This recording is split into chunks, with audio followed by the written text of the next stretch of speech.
was born on the 10th of April, 1956, at the Port of Spain General Hospital.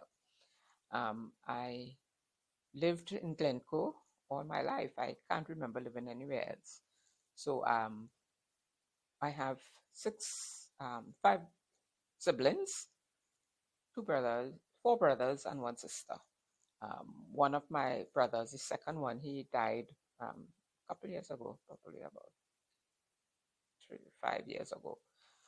But we all grew up as a close-knit family because we really didn't need any other children to play with that because we had it, all of us. I was in the middle, so I had two brothers before me, then myself, my sister next, and then two brothers after. So you find I was closer to my brothers. So I was a tomboy growing up. So climbing trees, riding bikes, running jockey in the river. That was me. Anywhere they were going, I was along with them. So we lived close to our school. So we just had to cross a river to get to school. So we would come home for lunch and go back to school. So a lot of our time was spent outdoors, playing in the river, playing on the streets, making those go-karts. We were very, very adventurous. Next door, the neighbor had a guava tree, and we were skilled in climbing the guava tree. And as I said, I had two brothers, so their friends were my friends. So I actually grew up a real tomboy.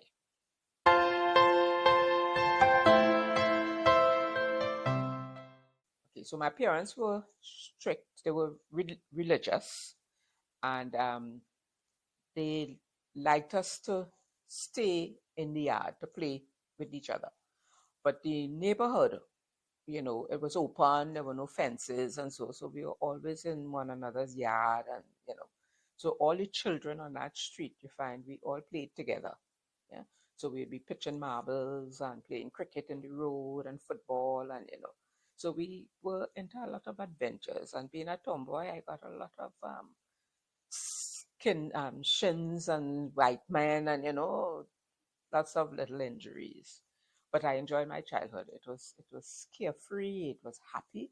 We could go across the river and climb the cashew tree and pick cashews, and then come home and roast the cashew nuts, and and we would go fishing. What we call for those little fishes, wabbeens, and So it was a very happy childhood. My parents allowed us to explore and roam within the neighborhood. We couldn't go further than our street, but we must always be go to church. So we went to church in the morning, and there was a Sunday school not too far. I think it was a Baptist Sunday school, but we are Methodists, but nonetheless, we all went to Sunday school. So we whole day Sunday was church and Sunday school. We did our home lesson on a Saturday. So we would play Saturday morning. On Saturday evening, you would do homework, all your home lessons, studies, whatever. Because Sunday, whole day, we were in church. Well, church and Sunday school. Yeah. But it was fun.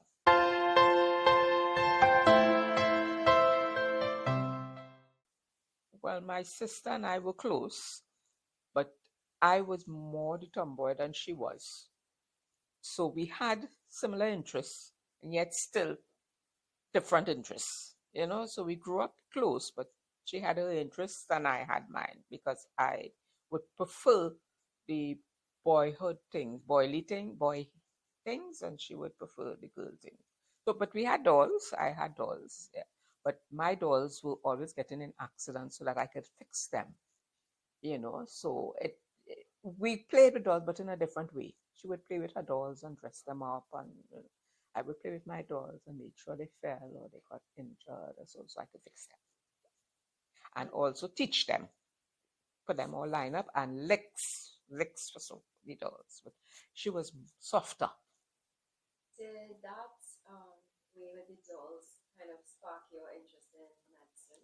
Yeah, so that's one of the reasons why I think I went into nursing, because I just loved to fix my dolls, and I also loved teaching, and it really worked out, because I became a nurse and then later on a teacher. of nurses. So, I achieved both goals.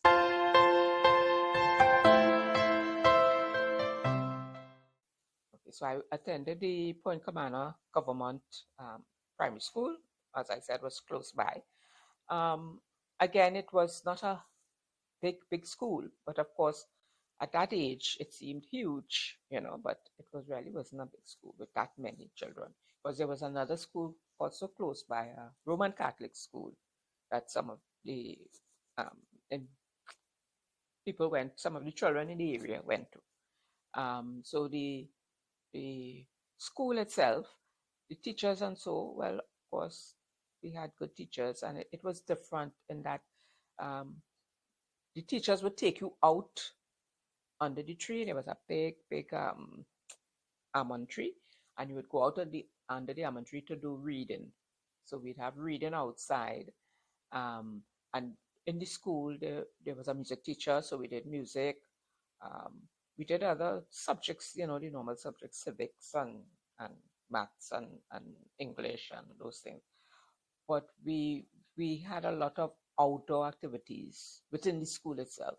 There was that school had a big playing field, so there was a lot of football and things. So of course I would be playing football on the field.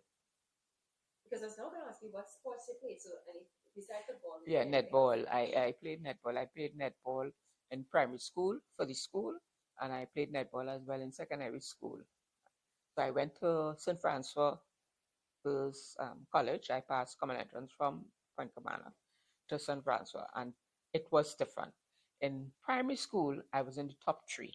There were three of us, and we would interchange. We would come first, we would come second, we would come third, and tests. So, but when I went to St. Francois Girls College, and I thought I was so bright, and I met all these girls who were so much brighter, it was a struggle. It was because I was accustomed coming in the first three, and I doing my work, trying hard, but still, there were always girls brighter than me. So secondary school was tough. It was a difficult time for me because coming from my environment, you were so loved. All the teachers in primary school knew your name, you knew who was your brother, who was your sister, because all of us went to the same primary school, all of us. So, everybody know you. But when you go to secondary school now, it's so different. You're just another student. The teachers don't really have time to, so that feeling, was different.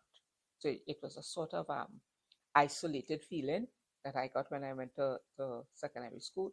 Although there were things to do in secondary school, it was, you had activities and whatnot. But I think it was, for me, a shock going into secondary school because you couldn't believe that it was a school where the teachers taught you different subjects.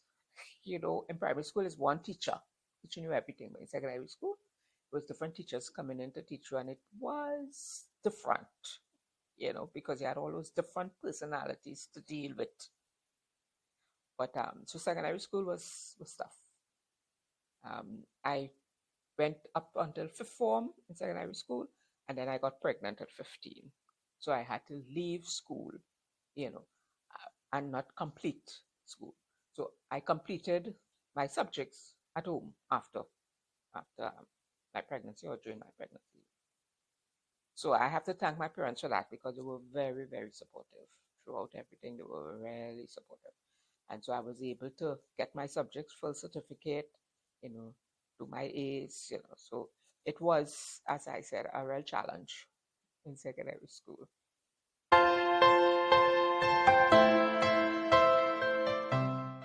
So being a teenager, it was difficult being a teenager and a teenage mother. It was difficult. But again, my parents were very supportive. My brothers and sisters were very supportive. So I was able to study, and bring up my daughter as well. Um, During the time I lived with my parents, so it was, I had that support. You know. But it was difficult. But I went to evening classes and I obtained my full certificate. So I did maths, English, commerce. That's a subject at the time.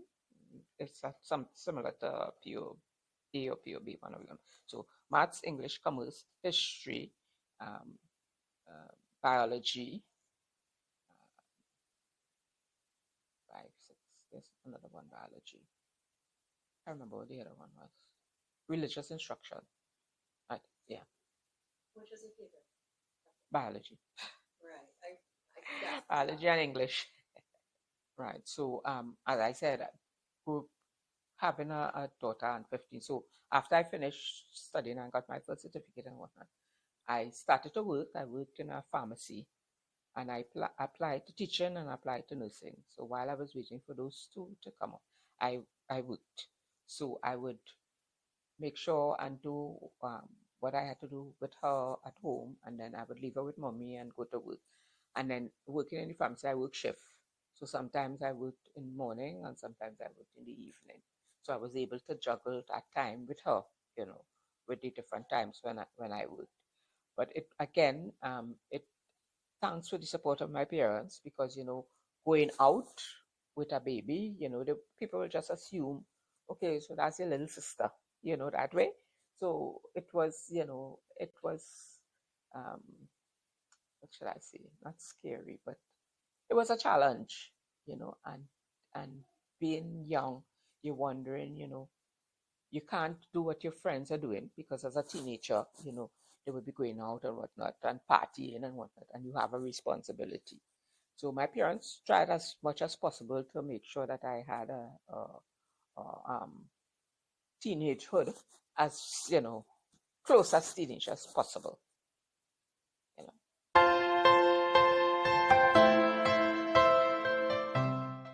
I applied to nursing and I applied to teaching, and I said whichever one called me first, I would take.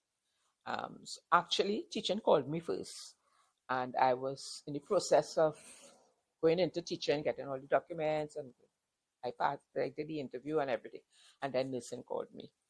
So I forgot teaching, and I went into nursing.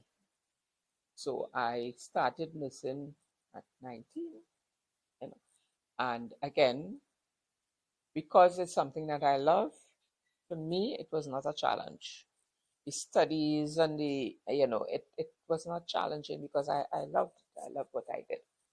So I went through, I did my 3 years of study, nursing. Part of it, the first 6 months, you had to live in. They had hostel rooms, and so you had to live on compound. That was a little difficult because I had to be away from my daughter. So, but I looked at the bigger picture, the ultimate game, and so I did it.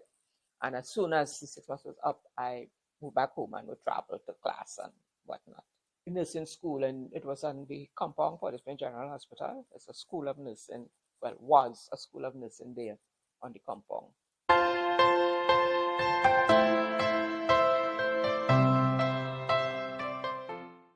So as a nurse, you look to care.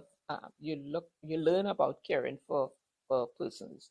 So you learn how to do temperatures, blood pressures, how to dress wounds, how to recognize illnesses, how to treat illnesses, basically, and only not only in the role of a nurse, but you also have to learn anatomy and physiology, psychology, sociology, as well, because it's a whole person in front of so you have to have all this knowledge of everything to be able to treat with the person. So the sociology and psychology I found particularly interesting, and I went on and did um, further studies with sociology, and because I felt that people behave the way they do because of the way they socialize. So you needed to understand what was happening so that you could treat with them. Yeah.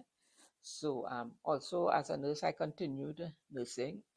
I worked in all the different units. I worked surgical, medical. Um, I did a stint in psychiatric, which I did not like. I did St. Anne's. I did not like it at all. So I said, that's not for me, But I found my true love in midwifery when I did midwifery, because after being a nurse for um, about 18 years, Then I did midwifery, and that was my true calling. I just love it. So midwifery entails now preparing a woman for giving birth. And I always tell my students, we don't deliver the baby, we assist the woman to deliver the baby. So being with woman for me, that supporting the woman through the whole process, especially the pregnancy, giving her all the information while she's pregnant so that she can cope with the pregnancy and then cope with the delivery because she understands what is happening to her body, why things are happening. And so to understand that, then it makes it a lot easier when she has to deliver. Okay? And then looking after herself after the delivery, looking after the baby, that is where I really get my joy with midwifery.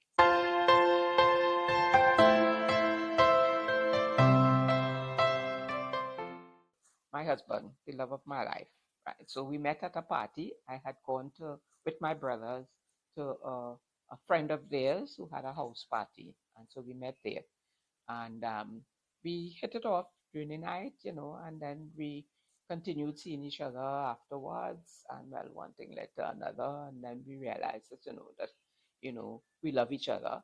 Um, what I love about him is that he accepts me for who I am, just as I am, with all my faults and um, bad temper and moods, and I love him because he is different. He's like a saint. He doesn't get angry. He's caring, passionate. Not very romantic, but So that's about it. We got married on the 27th of May, 1978, and well, we had a church wedding. We went to the church, and when as a matter of fact, I reached to the church. Now, my mother is a stickler for being on time for brides. She's used for years she sang in the choir in the church, and she said she hated it when brides are late. So she vowed that I will not be late for my wedding. But I got there, and we would just drive, and one of our friends made a signal, drive around, drive around. So I'm going wrong and wrong with Savannah because he is not there. I was on time. Ronnie was on time too, but he could not find the ring. And so we had to go around until because he couldn't remember where he left it, but he had left it in his pocket and we had moved all our stuff into our new home, the apartment. And so he had to go and get it. So I just had to go around the bar until he finally got it, and then the wedding proceeded. The day itself was tiring for me because we catered for the wedding ourselves. So the night before, I was up cutting cabbage and all sorts of things. And you would see in most of my pictures, there's a bandage on my finger, plaster on my finger, because I cut myself while cutting up all these vegetables for the food for the wedding. So I was very tired that day of my wedding. But it was very, should I say, it was very nice, for want of a better word, seeing all my friends and the commitment, because, we were making a commitment to each other. And so the ceremony itself, we got married in my church, Tranquility Methodist Church. So this ceremony was, very significant for me, Now I think people don't have patience in marriage. The commitment, they might be committed in the beginning, but not for the long term.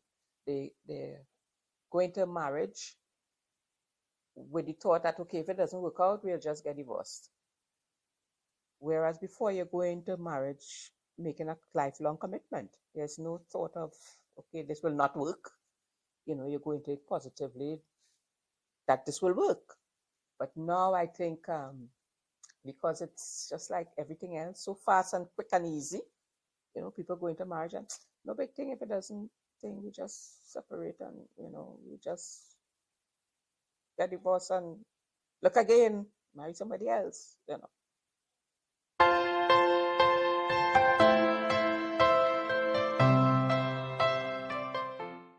I have 3 children. Tasha was the oldest, and she was born in 1972. Stefan um, in 1978, and Candice in 1984. So there's exactly 6 years separating each one of them. And that is not really by design. It just worked out that way. That 6 years exactly separate each one. So Tasha is the oldest. She has always been the responsible and organized. And I don't know where this child came from. She is very, very organized. So she set, herself the responsibility of looking after everybody. She's, each family has an organizer. She's the organizer in the family. So she's very focused. She was always, as a child, very, very focused. Stefan, on the other hand, he is more like his father. He's more laid back and, easygoing, and Candice is very, very independent. Very independent. She likes her own company best. She is more of a loner. She will mingle and mix with everybody, but she likes to be by herself. She is happy with her own company. Yeah? So as I said, 6 years separating each of them. I love each of them differently. So there's no favorite. It's a different, they're all different. They're all different. Motherhood is it could be daunting at times when you realize you have this responsibility and you're responsible for other individuals and what they become. So it could be daunting, but it's also very, very rewarding to see them take the first step, and to see the step and continue stepping. For example, with Tasha started walking very early. She wasn't a year yet, and she was walking, letting go and walking, very brave. Whereas Stefan took a little longer. He walked early too, but he was more content to crawl and creep. Tasha didn't want to crawl and creep. She wanted to get where she had to go quick, But he was more content to crawl and creep first before he started to walk. Candice was the same thing. Well, she started walking early too because she had to keep up with the other two. So she quick, the thing. So they're all different. And with motherhood, is you have to recognize each child is different and don't expect them to live up to each other. So for example, with Tasha, you could see she's bright, she's quick, she, love the books. When Stefan came, oh my gosh, that was a totally different experience. You would call Stefan, you have homework? No, Miss didn't give us any today. And you know very well Miss gives them homework, but he want to go outside and play. So he is not too with the books. He late when he was after, because while he was doing common entrance, for example, his teacher would call me in. She said, this boy has so much potential, but he's not performing, something's wrong. So take him to get his, so I took him, he got his eyes tested, he got his hearing tested. The boy was perfectly normal. He just did not like the book. And she was just climbing a wall because common entrance was coming up and, he could do so much better. And so I told him, we told him, if he does not buckle down with his work for common entrance, we will stop the karate because he was into karate. They all did karate, except Tasha. He was into karate. He loved karate. And, that did the trick. He focused on his work and, so Miss said, I don't know what you did, but, he's so much better. And just the threat of removing the karate, and that settled him down. Candice, on the other hand, she's focused and she knows she wants to get to point A and she's doing everything to get to point A, regardless. She's going to get what she wants. So they're all different. So recognizing that difference, I think, was key to bringing them up because you have to realize what you did with the first one mightn't necessarily work with the second one. And what they did with the second one mightn't work with the third one, you know. So, but the girls were girls. As I said, that son of mine he was the most challenging child to raise because he would not do what is expected. You know, you had a girl before. So, you know, well, okay, you dress her and thing in the evening and she think. So she will go and play quietly somewhere. Ah, the boy, you bathe him and dress him and then you're looking out and you find a pile of mud somewhere to be in. You know, you're walking in the road, puddles, you would sidestep the puddle, he will jump in the middle of the puddle. You know, so he would raising a son was different, you know. So as I said, you raise them all differently, recognizing their differences, you know. Oh well, now he is so settled. Um, Again, growing up, well, of course, it was just wild. Sometimes in school, he would just be as a child, a toddler, into say 5 before he went to school. He would just, if we are speaking, he can't stand still and speak to you. He'll be jumping, jumping, jumping, jumping, you know. And so my mother, I remember she said to me, "You're giving the child Ovaltine. How you expect him or to be quiet? And Milo, he will not be quiet. Those are energy drinks, you know." So I guess that really played a part. But he was just very, very energetic, very energetic. But now he has settled down. He had turbulent, you know, we went to school, went through school. We recognized that he had a brain that he can use. After he finished school, when he was in sixth form, you know, we sent him back. He recognized, hey, he could study, you know, and then he, for himself, I guess, he found his niche. He found that, you know, he could use his brain, so he got into the computers. So he settled down with that. He loved computers and IT, and so settled with that. Now he is a father. You wouldn't believe that is the same child. He is focused on his family. He's focused on bringing up his children, so much so that, oh my goodness, they, they, they have 2 children, and those 2 children rule them like I don't know what, you know. But he is so focused now on his children and making sure that they do the things. And so sometimes when I'm talking to my grandson and he say, you know, Daddy didn't let me, I said, really? Your daddy? My son? Who did so? He said, Daddy do that? You know, so he go back to tell his father, Granny said that you did. You know, but he's really, really a different individual now. Very, very focused on his family and on his work, and a real, he's a real man, looking up, taking care of business, as they say, you know.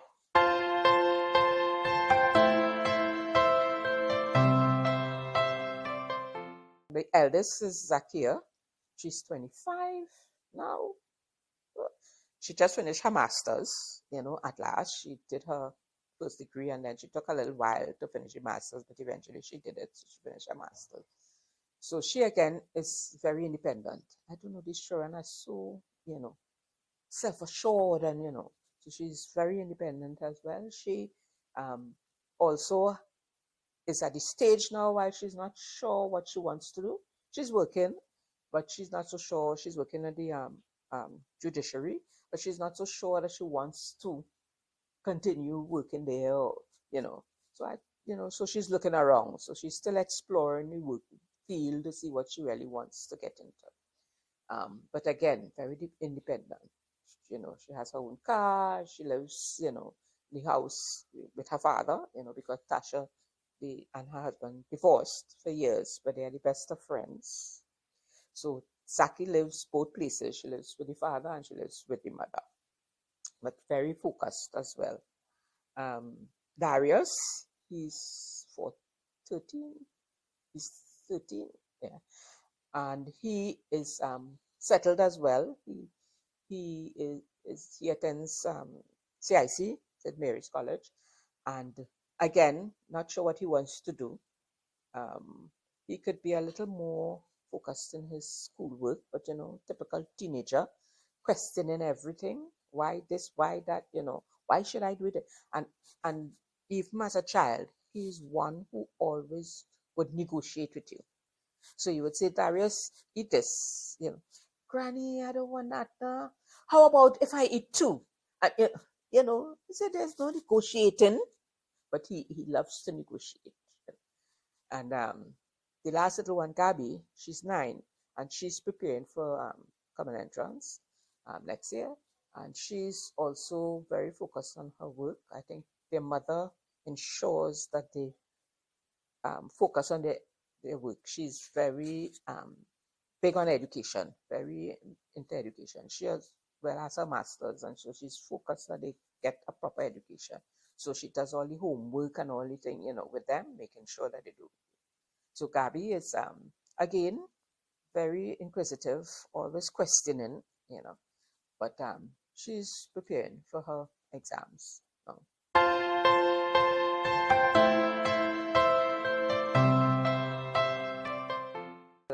I travel a lot, especially through work. So as a midwife, I present at conferences and so both internationally and regionally. So I travel a lot because of that, and that spurred my love for travel. I first traveled before I even did presentations, and so I was sent on a training program in Malaysia. Um, when I was a midwife for about 5 years, the opportunity arose and the government needed to send a representative to this breastfeeding conference in Malaysia. So that's the first big travel that I did. And, from then I realized, well, okay, this is something that I can do, So I would present at different conferences. I'm involved with different international organizations. And so that takes me traveling as well. So I've been to most of the countries. I presented in Glasgow in 2018. And we have a conference that the international body does every 3 years. And so I started traveling because I became a delegate with the local organization. So I was president of the local organization, the Trinidad and Tobago Association of Midwives. And through that affiliation with the international body, the opportunity arose for me to attend the conferences as a delegate. So I have been to South Africa, Canada. The year we did South Africa, I got my husband to go with me for the first time. So, and he got bitten by the bug. And so he would travel with me when I go on the conferences. So we went to South Africa. We did Prague, Czechoslovakia. And when we went to Prague, we decided to do a European tour. So the group, we had about 47 Trinidadians, and we did a European tour. So we, by coach, so we did Austria, Rome, Italy, Venice, for that whole European circuit we did. And 3 years later, well, in between that, I would do the regional conferences. So Paraguay, Ecuador, those South American countries, we would do every 2 years, and the big one every 3 years. So I have been to South Africa, I said Prague, Canada, and the year we went to Canada, we decided to do Alaskan cruise because we were that side of the world. So we went to Alaska. It was very nice, really, really nice. Cold, but nice, that was 2017. Then we did Bali. We had a conference in Bali. So I went to Bali. Randy didn't go to Bali, but he met me. We met in Singapore after my conference in Bali. We met in Singapore, and we went to New Zealand and Australia, at Melbourne and Sydney, Australia, and then we went to the States, for by Uncle Ian. Yeah, we stayed by Ian for about 10 days, 7 days. It was nice. It was really nice out between Long Island and Brooklyn. So I think so. I think the next trip is to Portugal. So we'll see how that works out.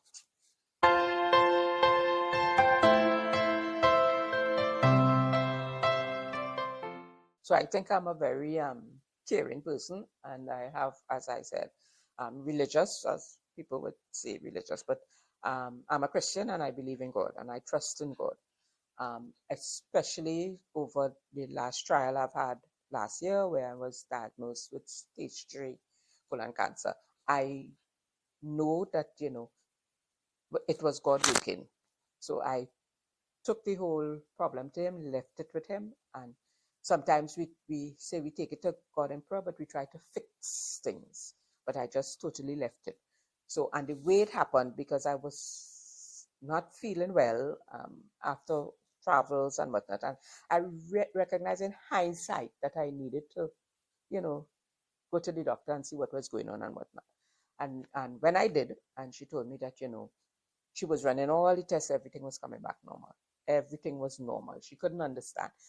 The only thing that my blood count was low. So she couldn't understand why was my blood count low. So she was investigating why my blood count is low. And she did all the tests and everything was coming back normal. And then she said, you know what, give me a stool sample. So when I did the stool sample, she recognized that there was a problem. So she sent me for a colonoscopy. So as I was driving out the doctor's office, she told me there was a place close to her that I could get it done. I said, okay, I'll go and see about it. But as I was driving out, something said to me, turn around and go now. And so I just turned around and I went to the place and I made the appointment. And I got an appointment for the same week. So I went and I did it. And when the doctor was doing it, he saw a blockage and he said, no, we have to get this out of there quickly. So he said, listen, I will send you by my friend to do a CT scan. So in St. Augustine. So we went one time and got it done. And the Saturday morning he called me. He said, I know you haven't gotten your results yet, but I spoke to the radio because he was concerned with what he had seen. I spoke to the radiographer and he said that everything is good. There's no spread, anything, but there's a mass there. Everything else is good, but I need to take out that mass. So I said, fine. Now, I didn't know this doctor from Adam. I said, fine. So I said, okay. When? He said, as soon as possible. I said, fine. So he booked me the next week. I went and I had the surgery done. And when they sent the sample and what, it came back as, to stage 3 and what. So he said, he would refer me to the oncologist. So I went to the oncologist who said I needed to do the chemotherapy. So I said, okay. So now all of this was going on just the end of February, just in February. And I had a cruise planned for April, which was my birthday.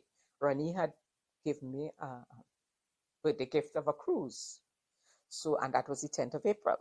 So I said to the doctor, I said, well, if you're going to do this surgery, you have to give me the guarantee that I'll be able to go on my cruise. He said, we'll see what would happen, but you need to have the surgery. So I did the surgery. I healed. I did everything he said to do. I healed quickly. I was good.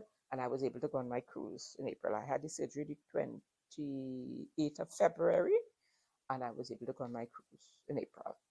So he said, however, when I come back, I needed to start treatment. So I said, okay. So before I left, he sent me to St. James. So I went and made the appointment in St. James and everything. But the appointment to start the chemotherapy was a few weeks away. And he said the oncologist said he liked to capture the start the treatment within a 10-week span. So I said, you know what? I will go on the cruise. And when I come back, I will do the first session privately. So, of course, I did that. I booked it. And I did it. And then St. James continued the treatment. I didn't have a problem. They just said, just let us know what they're giving you and everything. And so I did my 8th cycle treatment, radiation. It was tough, challenging some days. It was, worse than other days. After the treatment, some days for these first 3-4 days, I'm out of it, weak and, but I rallied through and I had my 8th cycle. After this 8th cycle, then, I had to do all the surveillance investigations. So I did liver MRI, I did the another colonoscopy, which is the worst thing on this earth.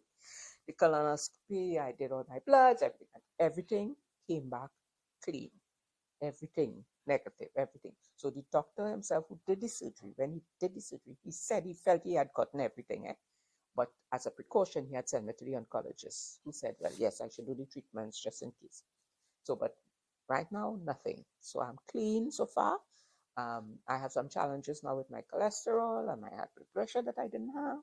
And I have this neuropathy, this tingling of my fingers and feet that sometimes I don't feel anything. Sometimes it's like pins and needles stabbing. But I say I will take that.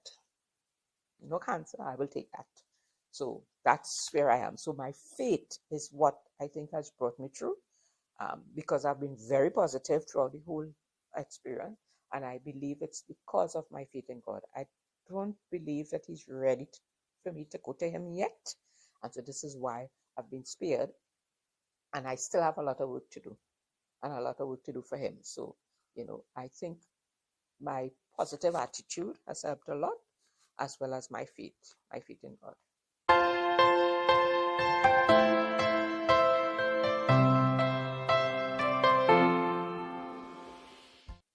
The best advice I would give them is trust in the Lord. Trust in Him and obey Him, because He is, nowadays people think that, oh, it's a myth, it's not true, but it is. It's something that is there. How else could we explain what is happening? So I say to them, trust in the Lord, have faith, and do the right thing, and love your neighbors as God would love us, because I don't say love the neighbor as yourself, because some people don't love themselves at all. I say love your neighbor as God loves us, and that is what I would leave with them.